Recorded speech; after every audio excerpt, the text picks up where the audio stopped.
please welcome Matus Kovacik.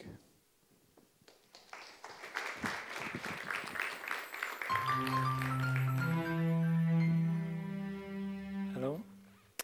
My passion is travel. More silent, please.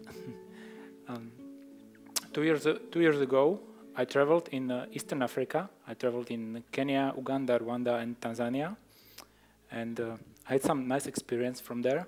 And I was asked to talk about Africa here now. I'm not really expert to this part of the world.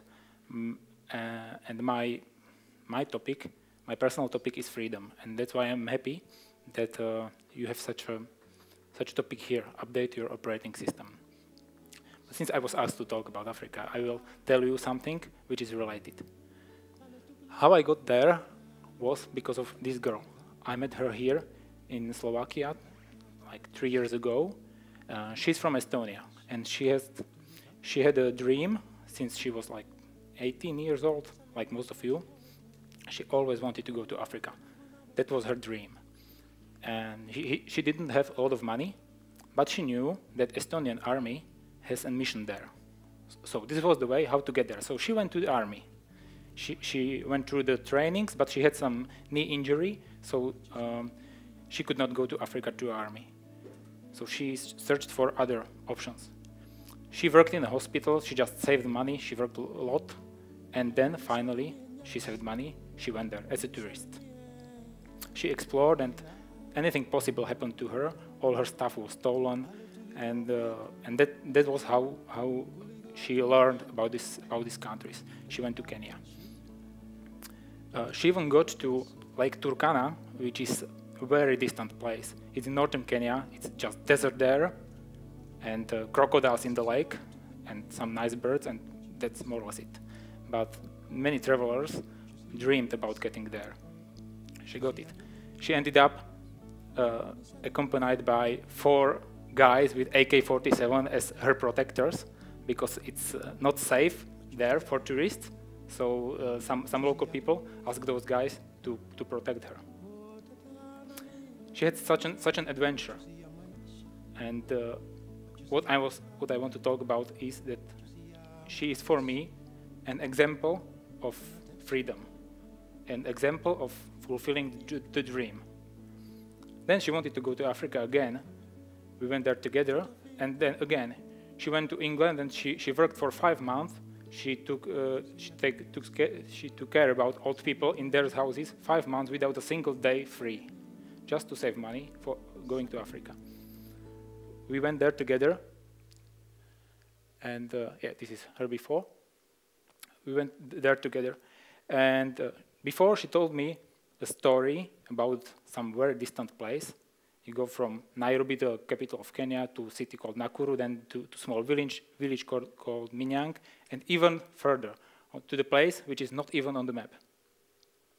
The place where there is no electricity, no mobile signal, just the local people, and no tourists, which is a great opportunity to learn something about the country. So I immediately wanted to go there. She called me, we went there. We heard some stories in the evening by the fire, but what I found out was that the place is a little bit different as it was before. This is what I expected, and this is actually what I got, because those are my photos, but the village already changed. This is what I thought Africa looks like, but for example, what I didn't know is that the miniskirt, what he wears, is the Scottish kilt actually. They have it from Scotland, or according to theirs, they want to be like them. This was the house of family a few years before I went there, and now this is their house. It's a little bit different, a little bit better, but the whole place changed. Now they have electricity there. They are building the new road there. It's like 300 meters from this place. There is a road, there is electricity, there is mobile signal, and the whole place is developing. The whole world is developing, actually.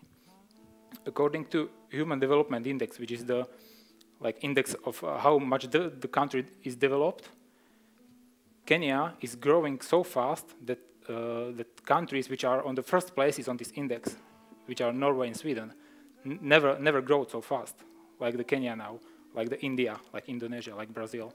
All these countries are growing very fast. People are not starving, or they are starving much less than before.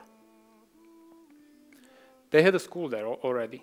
This school was in the middle of mountains, up where there is no water during the dry season.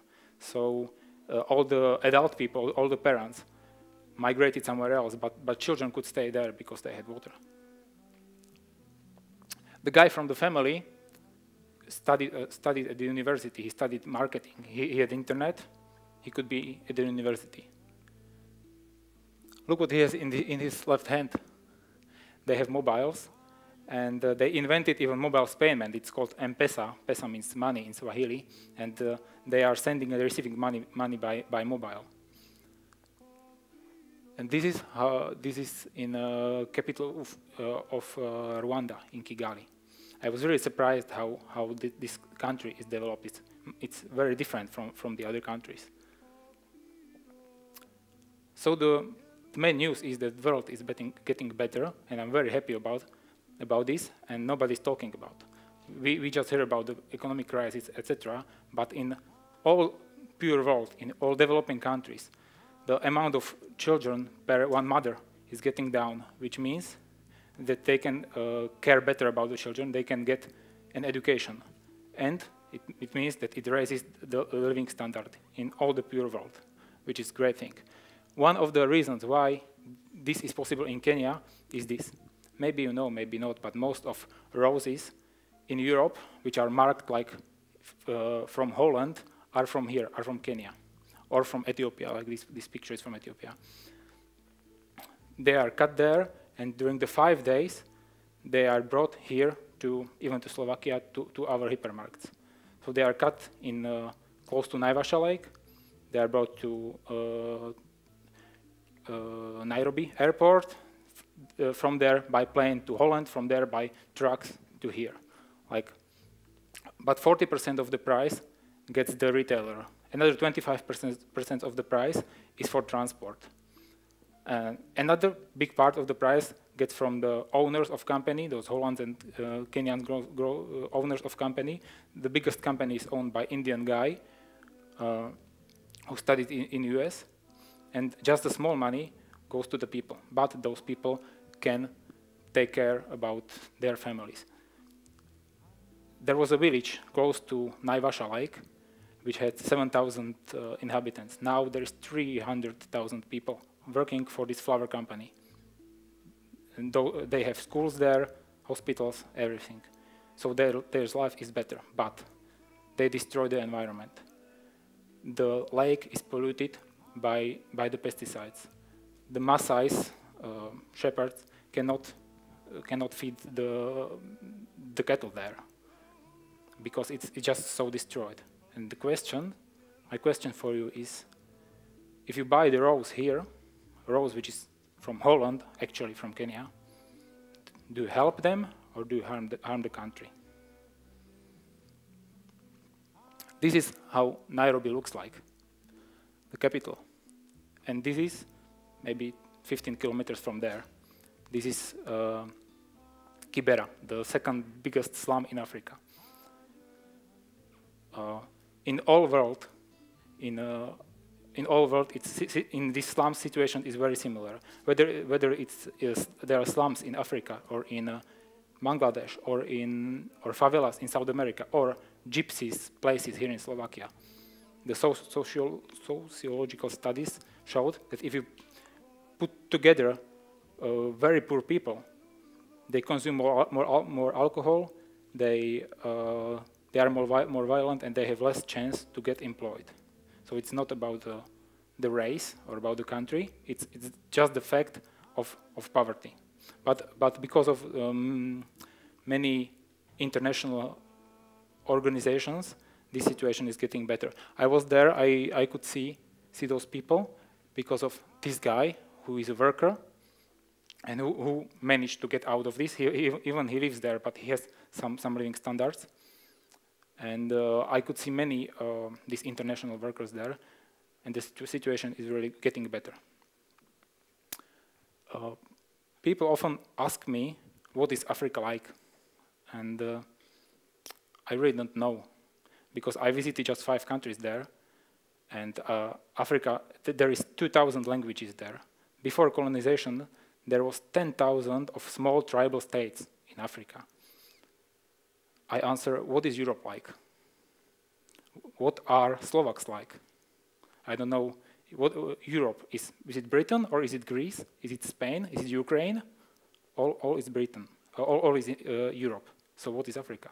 I don't know. But since I have one opportunity to offer you one upgrade of your operating system, I really recommend you go and travel. Because I did not learn so much about Africa going there, but I learned a lot about Slovakia. Please, go, if you have an opportunity, and you definitely have, go as far as possible, go to very distant place, go to very strange place, as strange as possible, and there you will learn about Slovakia. There you will learn what is Slovakia like, what is Europe like, what are we like. One wise guy once said that getting lost will help you find yourself. This is my update for your operating system. Thank you.